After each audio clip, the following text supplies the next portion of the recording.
Well, here it is, the 16 by 24 cabin that I've been building this summer. Just wanted to give you a quick video and go around it. The foundation is from sandstones that were a couple of houses here locally. I drilled down 3 or 3.5 feet, put a half bag of Quikrete down in the holes and tamped it dry, and then put sandstones in it, just loose stones, and pack them in tightly, and then filled the rest of the void spaces with more dry Quikrete and used a transit and set those sandstones, so hopefully it won't go anywhere. Eventually I'm going to build a back door. That just came off a job site, but been doing a lot of clearing. You can see around the place. Still got to put the wood stove in it. Hopefully I'll get that done in the coming weeks. These porch board posts were just pine logs that were left over, and we left them lay, and the bark just fell right off after a few months. And that is a marine grade high gloss finish that I had left over from a teardrop build from a few years ago, and they turned out really pretty. And that's just red oak rough sawn boards there on the floor. Yeah, I spilled some stain there. I don't know.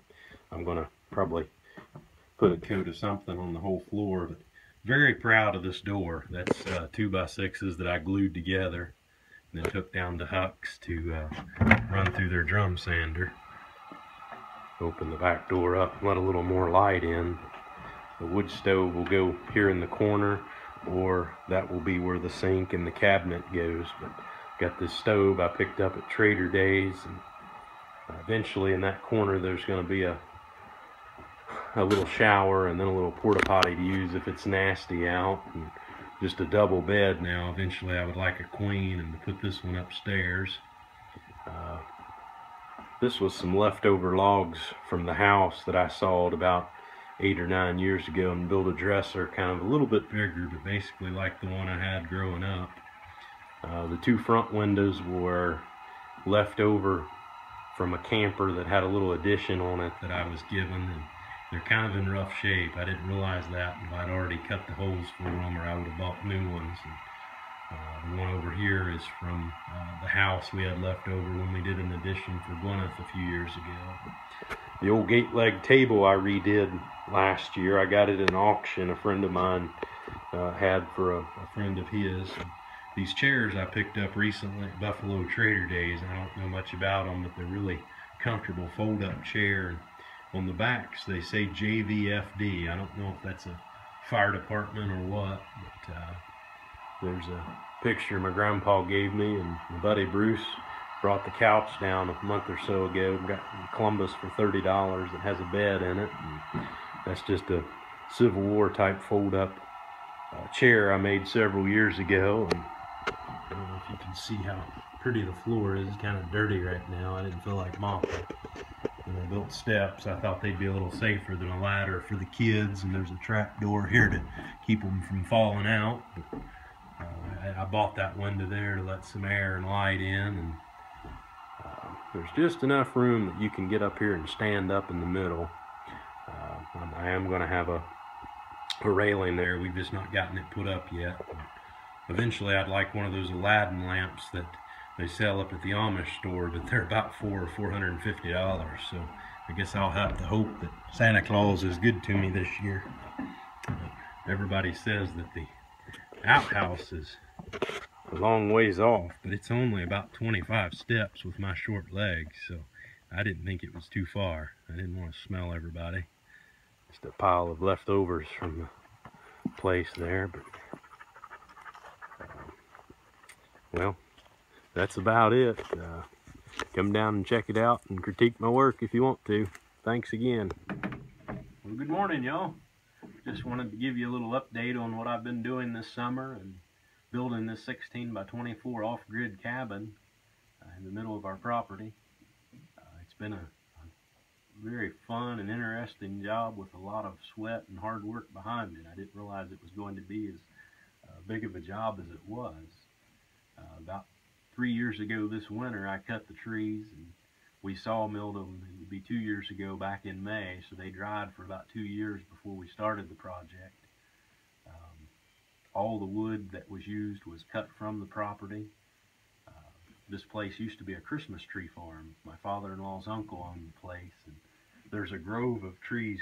It's behind us about 300-400 yards that was never harvested, and they didn't seem to be getting any bigger, so I picked out the bigger trees and cut the limbs off as high as I could reach, and then over Christmas break 2 years ago I started cutting the trees and dragging them. And that was a job in and of itself, because they didn't always want to fall where I wanted them to, as dense as it was. That Ferguson 35, it's a 1955 green belly. Only 2 years they made that. And I could pull two 24-foot sections at a time down to the field where we did the sawmilling. The majority of the logs are 12 foot. There's a few 16-footers and even some 20-footers. A friend of mine, Stan Flowers, had a Wood-Mizer wood mill, so he let me bring it over, and he came over and ran the thing, and I got nephews and Ian to help me. I don't remember how many days we had in sawing, but that was the job, just moving those logs onto a pile and stacking them. The stack ended up being about 7 feet high and 25+ feet long. I used a big hay tarp to cover it to keep it dry, which did really well. I screwed it down so the wind wouldn't get it off there. In the past, I'd used metal, and it would always blow off. The only wood that I bought for the place was subflooring, 3/4 inch, and the metal on the roof came from Byler's Metal over in Kalis, where I usually get my metal from. He'll make anything you want, and usually pretty reasonable and quick. Some people ask, well, why would you want to do that? Seems like a lot of work. And I said, well, it's definitely been a lot of work. And I said, it's just something I've wanted to do for a long time, was build a cabin. I didn't get to build the one we live in, so I thought I would build one out here that friends and family could come out and enjoy a night or two if they wanted to, and we could come out here and enjoy ourselves. But when I was a kid growing up in southern Illinois, one of the members of the church, he had 100 acres or so, about 45 minutes from town, and Dad would go up there and hunt with the guys, and they had a rustic cabin that he built. And I've just got many fond memories of going up to that place. We would load that red Datsun pickup truck of Dad's up and head for the woods. And I remember many times we'd have to get out at the bottom of the hill and walk up, and Dad would get a running start in that 2-wheel drive truck and hope for the best that he made it to the top. But I guess that's maybe what started this dream of mine. I got a Honda 3000 generator that's been very quiet and very efficient to help build this place. I did most of the work on 1 tank of fuel. There's no nails in this place. It's all screws.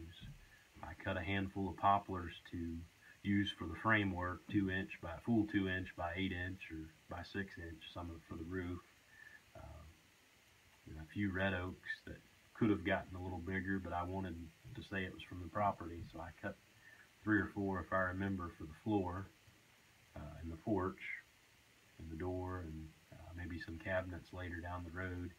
I went down to Huck's Cabinet in Marietta. I've got a friend, Tim, down there. He lets me come down, and for $50 to $75 an hour, if I pay cash, he'll let me use their equipment, and he helps me, so I don't think that's bad at all.